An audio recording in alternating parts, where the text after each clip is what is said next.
Hello everyone and welcome back to my channel. Today I'm going to be coloring a little bit of embossing paste with Distress inks.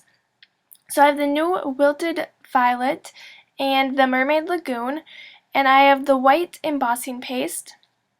And I'm just going to use my palette knife to put a little bit of each, or a little bit of the white embossing paste by each color. So I'm just kind of eyeballing it. You don't want to get too much, but if you do end up with too much on there, you can always save it in an airtight container. So if you mix too much of a color, just go ahead and put it in like a Ziploc airtight container, and then you can save it for later. And you don't really want not enough to cover your paper, because if you have to try to mix the color again, you might get your color a little bit darker or lighter, which for this technique isn't really a concern because I'm going to be mixing the colors a little bit anyway, so it would be fine. But you just want to try to get as close as possible to the amount of embossing paste that you need. And I'm just using my palette knife to mix this all together. You don't want any white spots left in there or any super dark ink spots. It's kind of like frosting if you haven't worked with it before, like you're frosting a cake. So then I'm taking this stencil from Simon Says Stamp and just placing this over my black cardstock. And then I'm just going to swipe on this embossing paste. So I'm going to kind of mix both of the colors together a little bit, and I'll just overlap them slightly, and then it's going to give it that marbled effect. Now you could use many different colors or color combinations.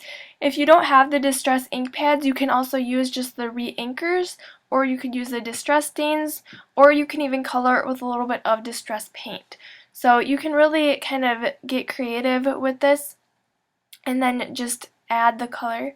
And if you guys are following me on Periscope, it's just Tracy May Design. I did one today where I mixed the colors using the translucent embossing paste. So if you're interested in that technique, you can head on over and follow me over there.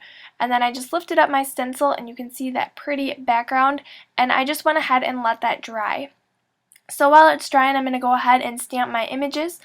I'm using this hedgehog set from Sweet Stamp Shop, and I'm stamping both of the hedgehogs and then the little speech bubble that goes in between them. And I should also mention, with that embossing paste, it doesn't really take that long to dry. You'll be able to tell just by feeling it, and it'll start to firm up and harden quite soon after you just let it start to dry. So I'm inking this stamp up with my Tuxedo Black Memento ink, and then stamping that on a piece of Coordination's 110-pound cardstock. I'll go ahead and heat those images with my heat tool just to make sure that they're completely dry before I color those in with my Copic markers.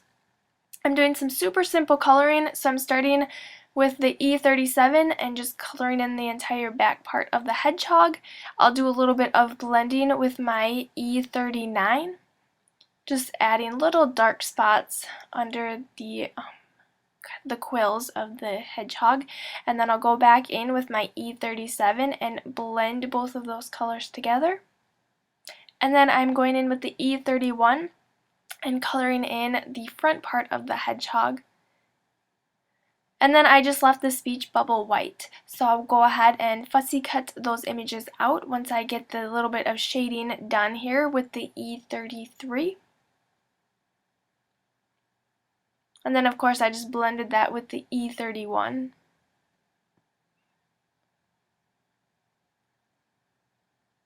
Alright, so my background is now dry. I'm going to go ahead and use some May Arts Natural Twine, and I'm going to tape one side to the back. And then I'm going to wrap this around 3 times, so there's going to be 3 strings on the front.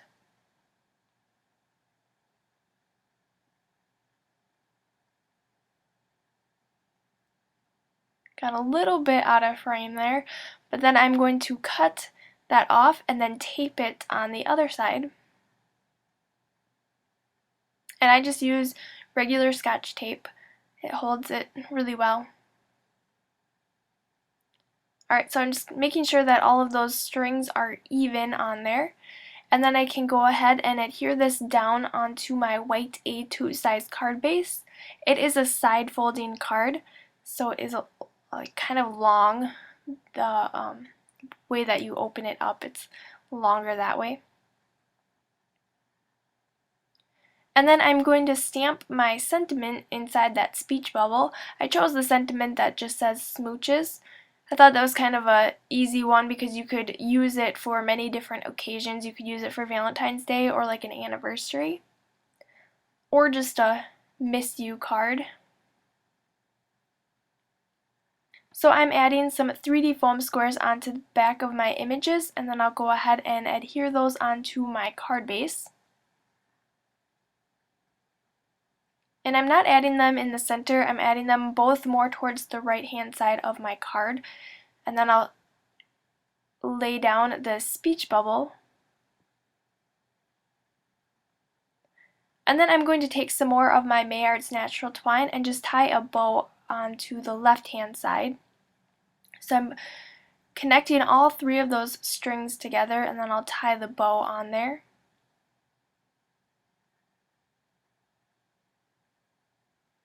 I just find it easier to adhere the strings on the back of that like black card base and then tie a different string to add the bow.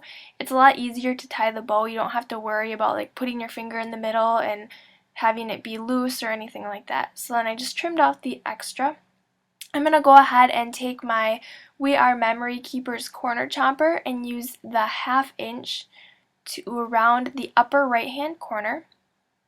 And then I have this Snowflake Sequin Mix from Mint Owl Studio, and I'm just adding a few of these all along my card. I have the clear sequins, and then I'll adhere those down with my multi-matte medium. So I got a little too much, so I'm just taking each of my other sequins and just placing it into that glue and then using that. So that's one way to kind of work with that if you do squirt too much of your adhesive onto your card.